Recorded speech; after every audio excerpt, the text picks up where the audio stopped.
The hamstrings are important to keep loosened up because they attach to your hip. So when you bend forward, if your hamstrings are tight, it's gonna go ahead and pull on your low back. So this hamstring exercise is going to help loosen.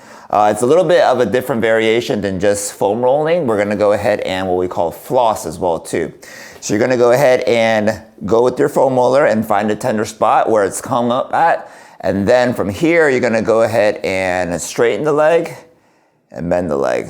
Straighten the leg and bend the leg. And as that loosens up, you're gonna go ahead and move on to another spot.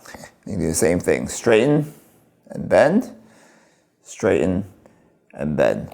And you wanna keep going until you feel like all that is loosening up and then move on to your next spot. All right, that was our foam rolling exercise. I hope that helped you guys with your low back pain.